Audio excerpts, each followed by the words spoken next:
जय शिवराय. तर प्राचीन काळामध्ये कशा पद्धतीनं स्त्रियांचं जीवन होतं त्यामध्ये एक पॉइंट आहे सती प्रथा. तर सती प्रथा म्हणजे काय, तर पतीच्या मृत्यूनंतर पत्नीला त्याच्या चितेवरती जिवंत जाळले जात होते. म्हणजे जर तिचा पती मेला असेल तर त्या स्त्रीला काय करावं लागतं, जिवंत जाळलं जायचं, तिला त्या चितेवरती जिवंत बसवलं जायचं. त्याला आपण काय म्हणतो, सती जाणे असं म्हणतो. खरं तर इसवी सन 510 ला सती प्रथेचा गुप्त काळातील पुराभिलेखीय पुरावा मिळतो. म्हणजे भानुगुप्त नावाचा जो राजा होता त्याचं निधन झाल्यानंतर काय झालं, त्याची पत्नी सती गेल्याचं एक शिल्प आपल्याला मध्य प्रदेशातील ऐरन या गावी मिळालेले आहे. याला ऐरण अभिलेख म्हणतात. म्हणजे आपण म्हणतो की नाही, खरं तर काय उत्तरवर्ती कालखंडापासून सती प्रथा चालू आहे.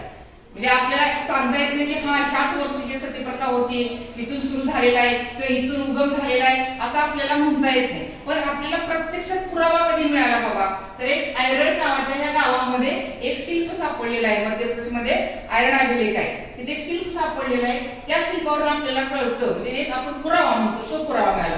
खरं तर उत्तर वैदिक काळापासून ती सती प्रथा चालू झालेली आहे. वैदिक कालखंडात सती प्रथा नव्हती, पण उत्तर वैदिक कालखंडामध्ये मात्र ती सती प्रथा चालू झालेली आहे. म्हणजे उत्तर वैदिक कालखंड कधी, इसवी सन पूर्व 1500 ते 1000 या कालखंडाला आपण काय म्हणतो, उत्तर वैदिक कालखंड म्हणतो. तर यामध्ये काय केलंय, सामाजिक बदल झालेले आहेत. त्यामध्येच एक बदल म्हणजे काय आहे, वर्ण व्यवस्था.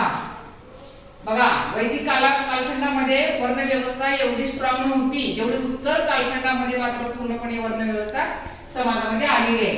ऋग्वेद ग्रंथामध्ये 10वे मंडल जे आहे, पुरुष सूक्त लिहिलेला आहे, त्या पुरुष सूक्तामध्ये वर्ण व्यवस्थेचं वर्णन त्यांनी केलेलं आहे. म्हणजे काय आहे, तर त्यांनी काय सांगितलंय, वर्ण व्यवस्था म्हणजे जो ब्रह्मदेव आहे, ब्रह्मदेवाच्या मुखातून ब्राह्मण यांचा जन्म झालेला आहे.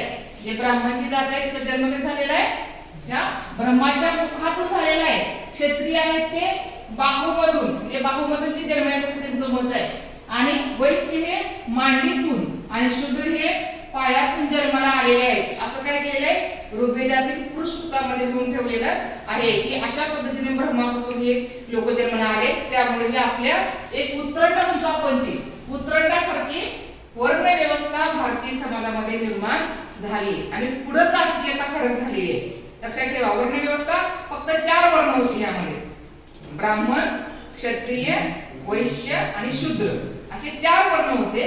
आणि नंतर हळूहळू काय झालेले, जाती निर्माण झालेली आहे. म्हणजेच वैदिक कालखंडामध्ये जाती नव्हत्या, उत्तर वैदिक कालखंडामध्ये काय आलं, पूर्णपणे वर्ण व्यवस्था आली आणि हळूहळू काय झाले, वर्ण व्यवस्थेचं जातीमध्ये रूपांतर झालेलं आहे. लक्षात ठेवा. मग यावेळेस काय व्हायला लागलं की आपलं रक्त शुद्ध असलं पाहिजे. म्हणजे स्त्रीनं दुसऱ्या कुठल्याही समाजाच्या पुरुषाशी लग्न केलं नाही पाहिजे. पुरुष करू शकत होता, पण स्त्री मात्र आपली जात सोडून किंवा आपला वन सोडून दुसऱ्या समाजामध्ये लग्न करू शकत नव्हती. जर केली तर ते काय व्हायचं, रक्त शुद्ध राहत नाही असं त्या काळच्या समाजाच्या लोकांचं म्हणणं होतं. म्हणजे बालविवाह केले जायचे, रक्त शुद्धीकरण किंवा आजोळ विवाह. म्हणजे नवरा खूप मोठा आणि नवरी मुलगी खूप लहान. आता नवरा 40 वर्षाचा असेल तर मुलगी 5-6 वर्षाची असायची. म्हणजे असा आजोळ विवाह, म्हणजे खूप अंतर पती पत्नीमध्ये. अशा पद्धतीने आजोळ विवाह केला जायचा. यामध्येच काय झालेलं आहे की बाबा एखादा नवरा मोठा आहे वयानं, म्हातारा नवरा आहे, मुलगी लहान आहे, नवरा मेल्यानंतर ती लहान मुलगी आहे छोटीच राहणार आहे, विधवा होणार आहे. तर विधवा समाजामध्ये राहू नये किंवा तिच्यामुळे काही समाजाला नुकसान होऊ नये म्हणून काय झालेलं आहे, सती प्रथा, म्हणजे सरळ जिवंतपणे जळून जायचं नवऱ्याच्या चितेवरती. अशी इतकी वाईट प्रथा भारतामध्ये सती प्रथा निर्माण झालेली आहे. राजाराम मोहन राय यांना कळलं की बाबा ही सती प्रथा अतिशय वाईट आहे. त्यांची जी भावजाई होती ती भावानंतर ते सती गेलेली होती, डोळ्यांनी प्रत्यक्षात पाहिलेलं होतं की आपली वहिनी सती चाललेली आहे. लोक तिला ढकलून त्या चितेमध्ये टाकायला लागलेले आहे. कारण लक्षात घ्या, जिवंत जाणं म्हणजे सोपं नाही. किती वेदना त्या स्त्रीला होत असेल, किती तळमळ असेल ना ती त्या चितेवरती बसल्यानंतर. कसं वाटत असेल की आता आपण उठलं पाहिजे. शेवटी आपल्या चटकासारखी ती आग पडते ना, मग तिला तर कसं होत असणार आहे.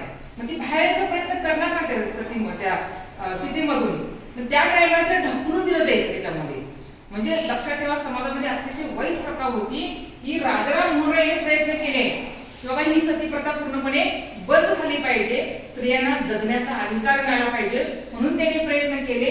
आणि शेवटी लॉर्ड विल्यम बेंटिंक यांनी 1829 मध्ये कायदा करून सती प्रथा पूर्णपणे कायद्यानुसार बंद केलेली आहे. तुम्हाला ऑब्जेक्टला प्रश्न येऊ शकतो सतीप्रथा कोणी बंद केली. लक्षात ठेवायचं आहे लॉर्ड विल्यम बेंटिंक यांनी 1829 मध्ये कायद्यानुसार सतीप्रथा पूर्णपणे बंद केलेली आहे.